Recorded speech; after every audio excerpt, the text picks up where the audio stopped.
મામાદેવ 21/2/2000 આ 3 જણા એમ કહેતા હતા કે આ છોકરી અમારી છે। 30/11/98 આ છોકરી જન્મેલ। હકીકતમાં 6 જણાની હતી સાહેબ, પણ મને દઈને વહી ગઈ છે। ત્યારબાદ પાછી ફરિયાદ કરેલી મંજુલા માવજી ઉર્ફે મનીષા ઉર્ફે મંજુલા માવજી, ગોપાલ ગોકર ખાણધર, કરશન અર્જુન ખાણધર, કિશોર તેજા ખાણધર અને પરસોત્તમ ગોવિંદ ખાણધર આ કામના આરોપીઓ અમોને હેરાન કરે છે અને અમારા પાસે અમોને બીપત માગણી કરે છે। આ 4 જણા બીપત માગણી કરતા હતા।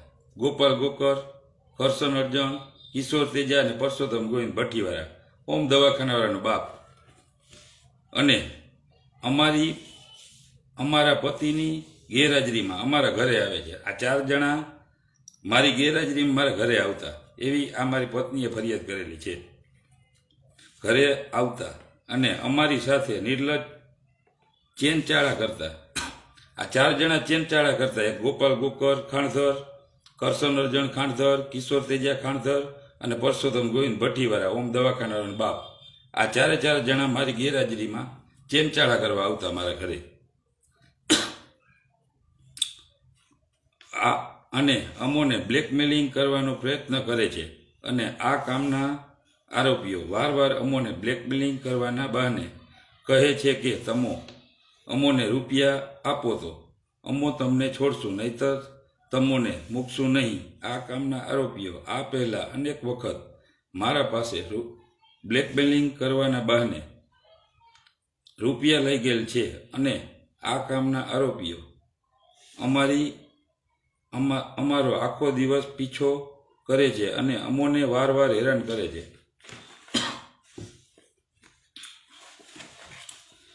આ 4 જણા જ્યાં મનીષા ઉર્ફે મંજુલા માવજીનો પીછો કરતા હતા। ત્યારબાદ સાહેબ આ આપણા કાંતિભાઈ નકુમ કોંગ્રેસ પ્રમુખ હતા અને આપણી નાતના પ્રમુખ હતા। દલવાડી સમાજ સાંભળજો બધા, આ કેવા છે આપણા બધા ટ્રસ્ટી ને બધા, બરાબર ને?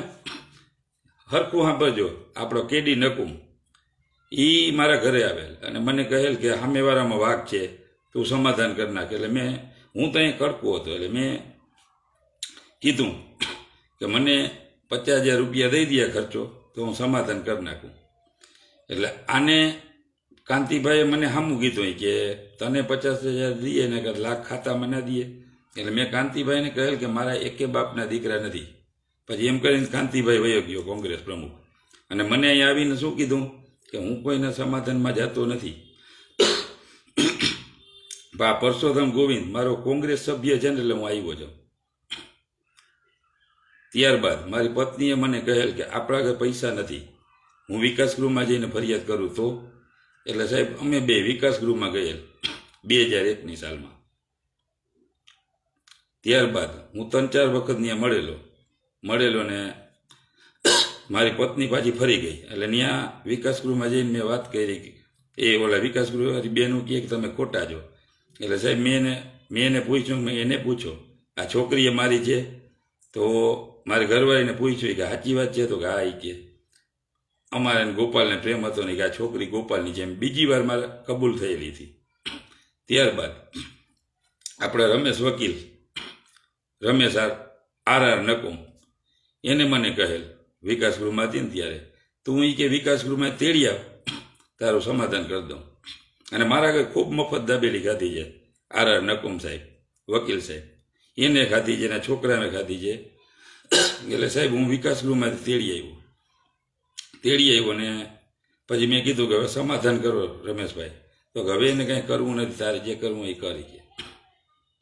ત્યારબાદ અમે 6 મહિના ભેગા રહ્યા।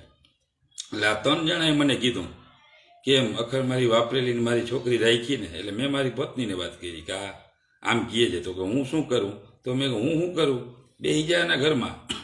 ત્યારબાદ અહીંથી મને કહેલ મારી પત્નીએ કે મને 1.5 લાખ રૂપિયા આપેલ છે, હું વિકાસ ગૃહમાં હતી ને ત્યારે।